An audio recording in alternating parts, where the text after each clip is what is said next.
What's up, guys? I hope you guys had an amazing weekend. In today's video, we're going to take a look at the 30-year bonds, the dollar, the VIX, the overall stock market. We're going to try to understand and predict basically what the next steps are on the market by trying to take a look at where the market currently is in terms of extremes. All right. So without further ado, let's get started with the video. First off, let's quickly take a look at the news for next week. Basically, on Monday, December 5th, we have a bit of news. We have PMI data coming out at 9:45, and then ISM services data coming out at 10. And then the entire week, there's nothing really until Friday morning, where we get PPI data and some more data at 10 a.m., the consumer sentiment. Basically, with the lack of news, and obviously when there is more news and Fed speakers are speaking and there's a lot more data coming out, it's harder to try to predict where the market is going to go, because all of the market movement is basically based on the data coming out. But on a week where there's basically no data, it becomes much easier to swing trade. So hopefully now we're going to get some sort of better understanding of which direction the market wants to go in the next few days, right? That's the best we could do in terms of swinging. So what I first want to take a look at is the 30-year bonds. So pragmatically speaking, right now, the bonds closed above its prior wicks here and are now holding this level as support, right? So of course, now if we get back above the prior lows here, basically from back in June, like 131, then that's going to show a lot of strength. So that's going to basically be the next major level of resistance here. So this area right here, if the bonds can break above that, then that is going to show a lot of strength. But currently, in the shortest term, we broke above a major level of resistance and are currently holding above it. So we know that if the bonds are showing strength, then that's basically good for the overall stock market as well. Next up, let's take a look at the VIX. So currently on the VIX, you can see that there is some sort of bullish divergence on the MACD and on the RSI. Basically what that means is the RSI and the MACD were lower, right? They were lower over here, yet the price of the VIX has fallen. So basically, usually when this happens, obviously it's not like the cleanest, right? But usually when this happens, it means that a bottom is starting to form on the VIX. So basically the fact that we made a low here and then we made a higher low, that means that the MACD momentum is starting to shift upwards. So we should technically, that's what it's showing, is that there shouldn't be as much more room to fall until we completely start becoming bullish again. And same concept here on the RSI, higher low, right? But of course, none of that really means anything in the immediate short term. You can't trade based off of divergences. You can't only take trades based off of divergences, is what I'm saying. So immediately, what we see right now is, and before we even go in detail, the VIX, if the VIX is going down, basically, that means that the stock market is going up. So right now, obviously, the VIX seems very, very weak. Is it overextended to the downside? Is it at any extremes? No, technically it's not, because the Bollinger Band on the VIX is vomiting. You can see that is very, very low, right? And it would take a big extreme move for the VIX for us to basically essentially an overextension to the downside on the VIX would be is if we open outside of the lower Bollinger Band level, or if we close outside of the lower Bollinger Band level. And today you could see that we had a big red candle, yet we still couldn't close. So tomorrow, basically Monday, would have to be a very green day on the stock market for the VIX to become extreme and close outside of the lower bands. Is that going to happen? I don't know. But basically at the moment, the VIX is not overextended to the downside in terms of the Bollinger Band, but we are basically close to this $18.50 and $19 support level, right? And the VIX, it does not trade as perfectly to like the cents, right? What it does is it trades based off of the zones that it's near.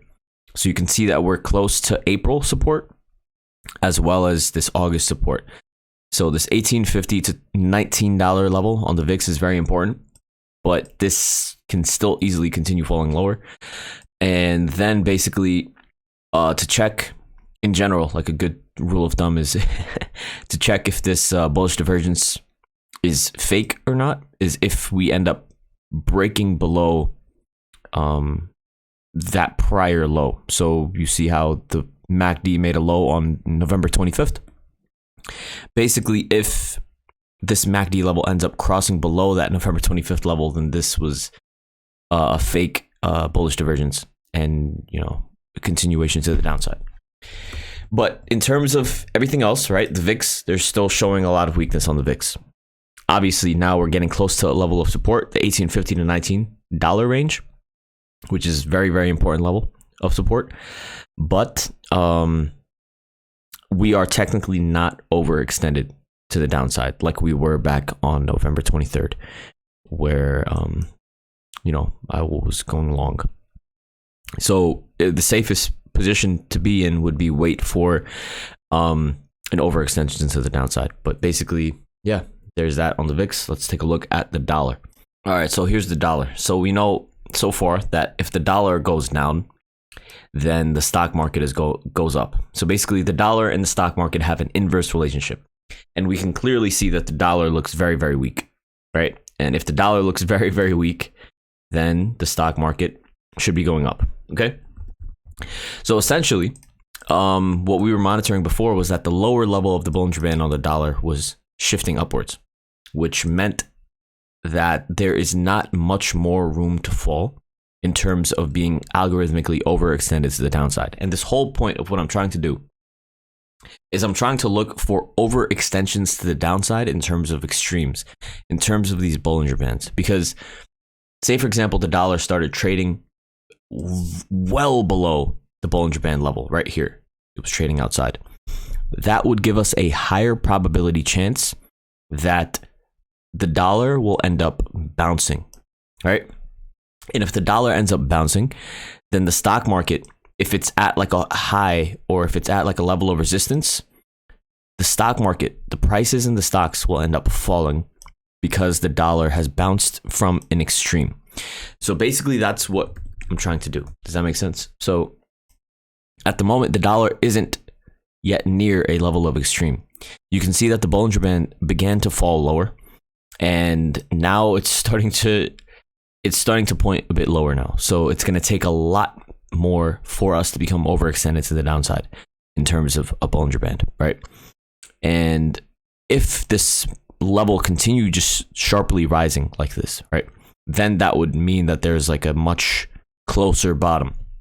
But the fact that the Bollinger Band is basically also pointing lower, basically the dollar looks like it's going to come back to 103, 103.50 ish area, right? And there's still a lot more room to go to the downside on the dollar. Similarly, there's also still a lot more room to go to the downside on the VIX, in terms of for them to become extremely overextended to the downside. That's my point. And so yeah, currently it's we still have to wait a few days for these things to probably get very, very overextended to the downside. And yeah, I mean, it's not an immediate reason to either blindly become bullish on the stock market or blindly become bearish on the stock market. None of these are really giving a clear indication of like a justified move, and you're gonna get a much better understanding of that when I go over the stock market in the next. But yeah, so basically right now, the MACD indicator on the dollar looks very, very weak. There's a lot more room to fall. The RSI, it's the price of the dollar is really, really falling, but you can see that this RSI is barely falling lower, which usually means that there can be a very big move to the downside. And yeah, once that move to the downside does happen, then we can go short on the market and we can play it accordingly. But we could go short more aggressively on the market and play it accordingly. But for now, yeah, we just have to keep monitoring this day by day. All right, so now there's that for the dollar. Let's take a look at the stock market. All right, so now let's take a look at the SPY. So basically, I drew out these basically like fake low levels of support that I thought we were going to have a drop down to, which is why I initially went short up here, because I thought it would make all the sense in the world for us to fall down to either of these levels. And these levels basically coincide with the 50% fib and the 618% fib of this big green candle here that we have. So I thought we should at least get some sort of a retest to one of these fib levels between the 50 or the 76% fibs. And that's exactly what happened. But we bounced off of that level, right? So, and we clearly showed a lot of strength. Now, and we're still in an uptrend. There's still a lot of strength going on in the stock market, very clearly, right? We're still very far away from the upper level of the bands. We're clearly very far away from the lower level of the bands, which is showing that we're still trading in an environment where we can really, really have explosive moves. We're not in any way, shape, or form close to, you know, being very, very overextended in either direction. So now, in my opinion, if we end up getting a break back above this high, it would be a very, very good opportunity to go short in the short term. Like in the next few days, we would have a lot of move to the upside, probably for the next day or two. So if we get a break above on Monday, above this high here at 410, and we get a close above 410, say for example at 411, Tuesday and Wednesday, most likely we should also be a bit bullish, and we should comfortably be above 410. That's my thought process on that. We could definitely make some money to the long side if we do get a break above, because this is a very, very bullish setup that we just have here. Basically, it's clear cut, huge green candle, some weakness, clear retest of a major level of support, and then as soon as we touch it, we fly and we're basically back, almost back to the high of this original candle. So essentially, now we basically need to see if we can break back above this high. It's too risky now to go long. Like if you tried to go long at the close of Friday, it would be too risky, because this could have easily just been, so pragmatically, from a trading standpoint, this could have easily just been a bull trap. Yes, we showed a lot of momentum off of this bounce. If you wanted to go long, you should have went long closer to a level of support, right? But now that we're getting close to levels of resistance, going long here is basically you're hoping that the upward momentum will continue. And that is not always the smartest idea to do, especially when there's multiple levels of resistance. And especially if we do break above this and you luckily basically decided to go long at the close on Friday. I mean, even if it works, it's not a high quality trading decision. So it's not to knock on anyone, but it's just a riskier trade, because you're basically hoping that the upward momentum and the pressure continues, which it could. So I hope it works out for people that did go long, whatever. But it's the safer trade would be if you break above 410, in my opinion, because then that would confirm that this was a solid hold of support for a continuation to the upside. And then we could start looking at higher price targets. But if you try to go long here, and then say for example we fail at 410, and then we start stagnating here for the next few days, that is another possibility. So that's why I would rather wait to take a stab at longs before once we break above 410. And that's about it. I mean, we're still trading within this rising wedge pattern. We're still holding these levels of resistance. You could see that we peaked above this level of resistance before and we fell, similarly to what just happened. So, I mean, yeah, I mean, we just have to take it one day at a time now and see what happens. The other thing that I wanted to take a look at was the NASDAQ, how the NASDAQ is still not really trading above the November 15th level. And the IWM, similar. We're not really trading above the 115 level, November 15th level, but on the SPY, we are comfortably trading above that level. So basically, is the weakness in the NASDAQ and the IWM,